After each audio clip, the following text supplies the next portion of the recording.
High, আজকের recipe ঘরোয়াভাবে তৈরি পনির আর সোয়াবিনের বিরিয়ানি। এটি খেতে অসাধারণ।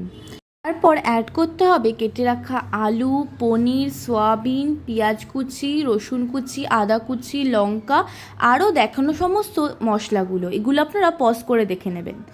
তারপর বসাতে হবে আলুগুলোকে সেদ্ধ করতে।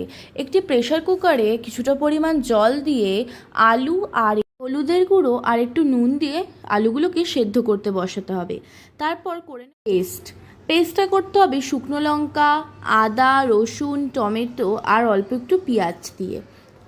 এগুলো আপনারা আলাদা আলাদা করেও করতে পারেন, একসাথেও করতে পারেন পেস্টটা। তারপর বসাবো সেই বিরিয়ানির হাঁড়ি চালটা সেদ্ধ করার জন্য। গরম জল ফুটে গেলে দিয়ে দেবো তার মধ্যে একটু নুন আর দারচিনি আর তেজপাতা, আর দেবো বিরিয়ানির রং। তারপর জলটাকে ফোটাতে বসাতে হবে।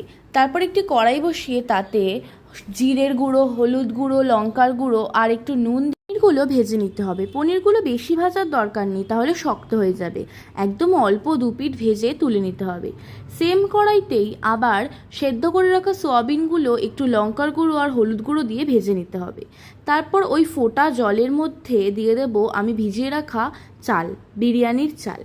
তারপর বসাতে হবে আরেকটি কড়াইতে তেল গরম হলে দিয়ে দেবো কিছুটা পরিমাণ পেঁয়াজ কুচি, লঙ্কা আর একটু বিরিয়ানির সেন্ট, আর দেবো সেই করে রাখা পেস্টটা। এরপর ভালো করে নাড়াচাড়া করার পর দিয়ে দেবো একটু টক দইটাকে ভালো করে তার সাথে মেশানোর পর দিয়ে দেবো কিছু মশলা, যেমন হলুদ গুঁড়ো, লঙ্কার গুঁড়ো, জিরে ধনে গুঁড়ো। তারপর দিয়ে দেবো একটু বিরিয়ানির মশলা দিয়ে ভালো করে এই মশলাটাকে কষাতে হবে ততক্ষণ না মশলাগুলো ভালো করে ভাজা হচ্ছে। তারপর দিয়ে দেবো স্বাদ মতো নুন আর দেবো সেই ভেজে রাখা সোয়াবিনগুলোর সাথে মশলাটাকে ভালো করে রান্না করতে হবে। তারপর বসাতে হবে আরেক হাঁড়িতে একটু ঘি গরম করে দিয়ে দেবো কিছুটা পরিমাণ রাইসের ওপর থেকে দিয়ে দেবো সেই সেদ্ধ করে রাখা আলু, বিরিয়ানির মশলা, একটু টক দই। তারপর আরেকটা লেয়ার বানাতে হবে। আবার দিয়ে দেবো রাইসের ওপর দিয়ে দেবো সেই কষানো সোয়াবিন দেওয়ার পর দিয়ে দেবো কয়েক টুকরো পনির। এই প্রসেসটা বারবার একইভাবে রিপিট করতে হবে। আবার দিয়ে দেবো ওপর দিয়ে বিরিয়ানির মশলা ছড়িয়ে আবার সেই রাইসগুলো। একই প্রসেস বারবার রিপিট করলেই তৈরি হয়ে যাবে এক সুস্বাদু বিরিয়ানি রান্না করা কিন্তু খুব সহজ, একবার মন দিয়ে দেখলেই পারবেন।